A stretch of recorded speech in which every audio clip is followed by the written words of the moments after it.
All right, that's more than enough North London, Derby and City and whatever else. Well, actually, let's stick with City and some quick hits. Let's go, Gab. Of course, City, they can celebrate two things. They can celebrate another 5-0 win and mathematically securing their place in the Champions League next season.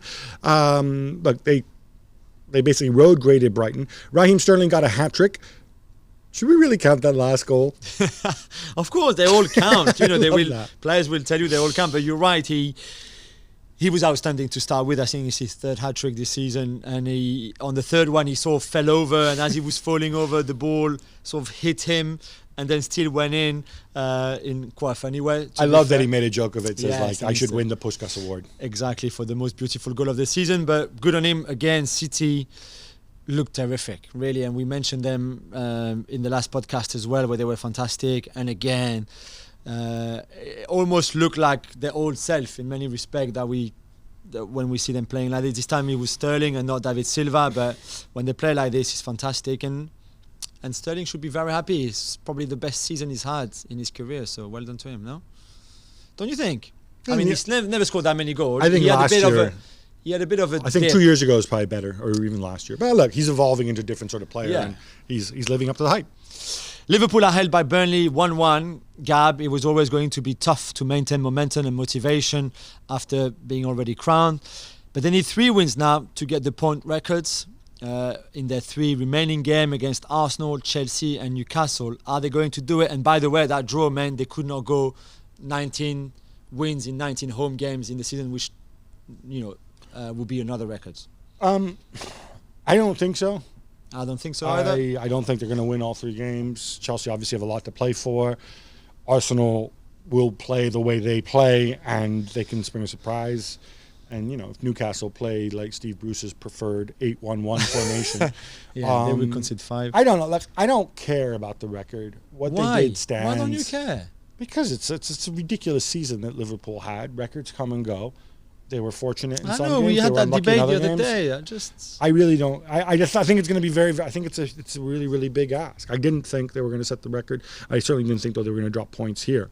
But yeah, this was a game that we had all penciled in for 3 points. Yeah. Barcelona win against Valladolid, which means Real Madrid can't win the title until later this week, Gab, and this is the last week of La Liga with 2 games, or 3 in Real Madrid's case for each team. It's 3 points, and Leo Messi reaches the 20 assist mark to go with his 22 goals. But there's not much else to cheer, is there? It was not a really good game. No, it was, and Arturo Vidal scored early, a goal created by Lionel Messi. It's funny, Messi's goals numbers are well down this season, but in some ways he's been so much more influential than in years past. And he's obviously provided a lot of assists. He changed it around. He played a back 3 with Sergio Roberto in there. You can tell what he's trying to do, because he listens to his podcast. Yeah, of course. Last week we had Sid saying, "Oh, it's great that you're playing, Griezmann and Suarez with Messi and behind, but you lose out in terms of width. Yeah. So hey, let me go with a back 3 so that Semedo and Jordi Alba can bomb up the pitch." I kid, obviously. But the other thing in this is he gave Suarez a breather. I'm assuming Suarez had started every game since the restart. He's 32 years old, or 33 even. Maybe that's why. And he didn't look fit against Espanyol either. He doesn't look fit. Yeah. He doesn't look right. Yeah. Griezmann, of course, injured now. Picked up an injury quite early on. Quadriceps, I think. Yes, I think it is. So he's out until the Champions League comes back, hopefully. Champions League draw was held on Friday, which feels like ages ago. I knew that was coming. Jules, you predicted it. Yeah. I got to keep going with these Paris Saint-Germain UEFA conspiracies, because you know what? It's the perfect Paris Saint-Germain draw. Is it though? No, it's not, because you're playing Atalanta. I know. And Be afraid. Be very afraid. I know. I am already. Even my oldest son yesterday said, on Saturday night when we were watching Atalanta Juve, he said, we don't have to play those guys, do we, Papa? Listen, it's a good draw in the sense that you avoid Bayern and Real Madrid and Barca, and you're on the other side of the draw. It's not a good draw because Atalanta are a hell of a team, as we described earlier. They exactly the team that can cause a lot of problems to PSG with the press. Although if you think of one team that can beat the press, I think PSG have a lot of qualities to do that. but still, it would be And an didn't incredible PSG game. play a friendly against Le Petit Muppet Show at the weekend and win 9-0? Yeah, Le Havre, but you know what? They had two different teams for each half. They look quite sharp fitness-wise, and yeah, it was too easy. Okay. But listen, the game is in a month. By then, Atalanta might have lost half of their team through injuries. You don't know. Yeah. And they might be super tight because they will play a lot. So. And maybe Neymar's sister will celebrate another birthday. Who knows? Yeah, maybe, or hers is in March, I think. So it doesn't really count. But listen, it's a tricky draw, and I think all the PSG players know it. They watch the game on Saturday. They know what to expect. They will work hard not on PSG. it. No, but we'll know. And then after that, it's Leipzig or Atletico. So yeah, if you go through that, you've got a good chance as well again to go to the final. But I can't jinx it. I don't even want to talk about it until next month now. Real Madrid play this evening, but Gareth Bale was in the headlines again for wearing his face mask like a sleep mask and pretending to snooze as an unused substitute. Jules, I thought the guy's just making a joke, but many didn't see the funny side, and we had the usual two gangs of Muppets coming out, some people crucifying him, and then the other ones, the people who never watch Real Madrid, no idea what's going on, but hey, he's Welsh, he scored a goal in the Champions League final, so they defend him to the hilt. Yeah. To me, it's just a joke.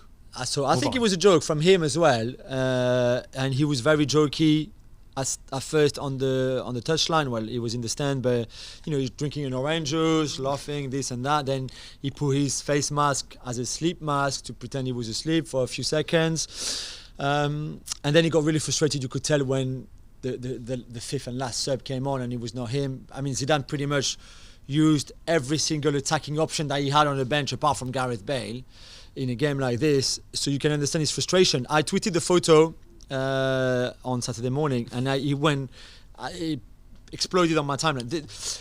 All your Welsh in-laws having a go. There's not so much that.